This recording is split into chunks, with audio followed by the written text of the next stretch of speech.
Paramashivoham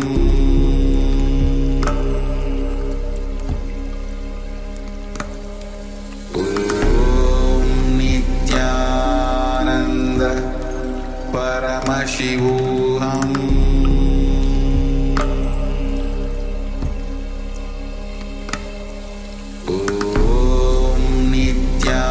Nithyananda Paramashivoham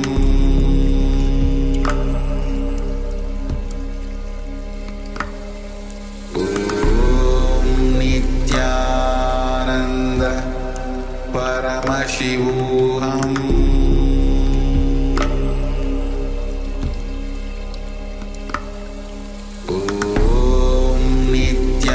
Nithyananda Paramashivoham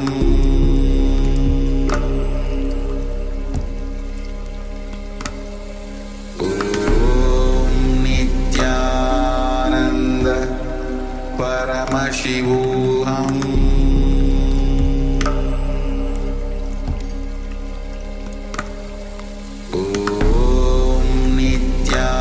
Nithyananda Paramashivoham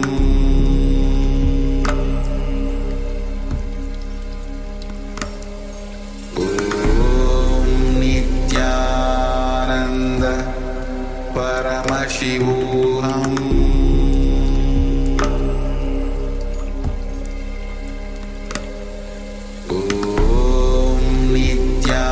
Nithyananda Paramashivoham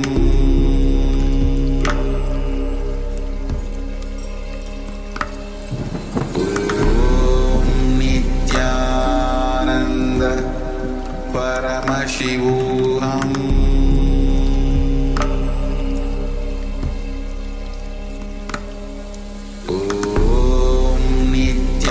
Nithyananda Paramashivoham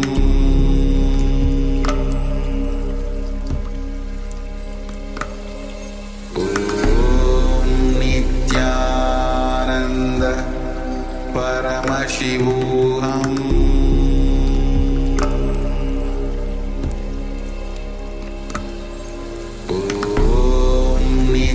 Nithyananda Paramashivoham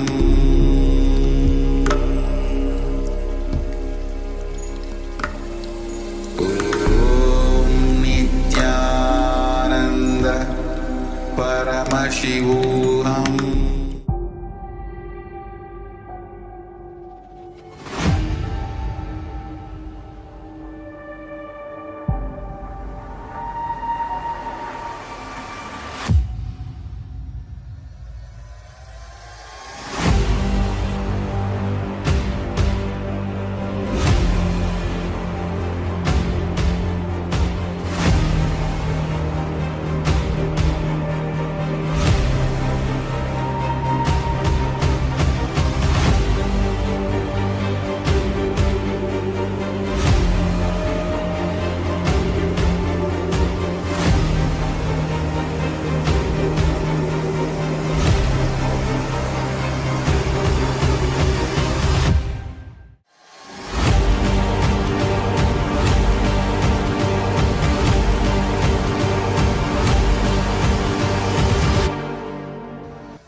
establishment. Historical examples dating back to the 18th century include cases like Portugal and Genoa that were re-established after the Vienna Congress of 1815. More recent examples include countries such as Poland, Ethiopia, Czechoslovakia, Albania, and Austria that were re-established after World War II. Even when a nation is deprived of its territory, the nation continues to exist. Its sovereignty and international legal personality continues to persist. The Dalai Lama, as the spiritual and temporal leader of Tibet, exemplifies this principle. In 1959, the Dalai Lama was exiled and forced to flee. Despite the challenges faced, the Dalai Lama continues to advocate for the preservation of Tibetan culture and garners worldwide support for Tibetan autonomy on the global stage. Similarly, from 1309 to 1376, the Pope of Catholicism had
Yes, Nithyananda. Sorry for the technical glitch. We welcome you all for the day 5 program of the Paramashivoham Level 2. After this heavy yoga of 3 hours of continuous DVK, Now let us enter into the power manifestation. The day begins with power manifestation. Yes. So I welcome all the participants in the day 5. Now, after the intense yoga, it is advised to have power manifestation because that will become your biomemory and muscle memory. So I request all the participants to blindfold yourself, sit straight with your head, neck, and spine. Before entering to the power manifestation, let's have this Shastra Pramana, the spiritual reference to manifest the power of third eye. So let us enter into the Shastra Pramana. Kapalantarmano nistya tishtam militalochanaha क्रमेण मनसो धार्यात् लक्ष्ययेत् लक्ष्यमुत्तमम्. The translation goes, by fixing the mind on the inner space within the crown center and sitting stably without any movement, having the eyes closed in succession, by that stability of the mind and inner space through the power of the third eye, one directly sees the ultimate goal, Lakshyam. By having the vision beyond the sight that reveals any object or place, attaining the space of oneness with the source, Paramashiva. So let us enter into the power manifestation of third eye. I request all the participants to blindfold yourself. Close your two physical eyes. You'll be seeing through the third eye. So chant the Mahavakya intensely. Be in the space of oneness. From the space of oneness, request Swamiji to reveal whatever is being projected through the third eye. I request all the participants to sit straight with your head, neck, and spine straight line. Keep chanting the Mahavakya intensely as we enter into the power manifestation. Om Nithyananda Paramashivoham. Om Nithyananda Paramashivoham. Om Nithyananda Paramashivoham. Om Nithyananda Paramashivoham. Om Nithyananda Paramashivoham. Om Nithyananda Paramashivoham.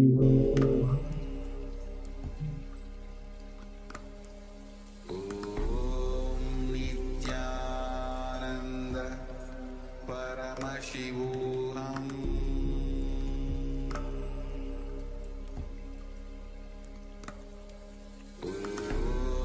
Nithyananda Paramashivoham.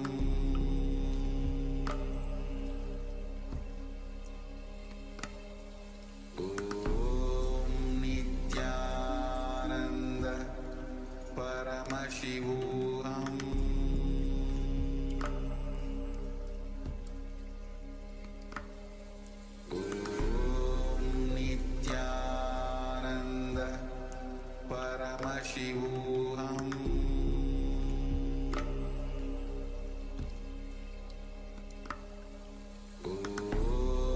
Nithyananda Paramashivoham.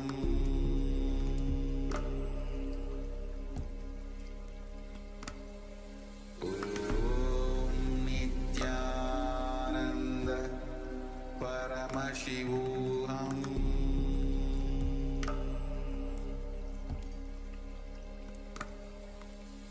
Om Nithyananda Paramashivoham.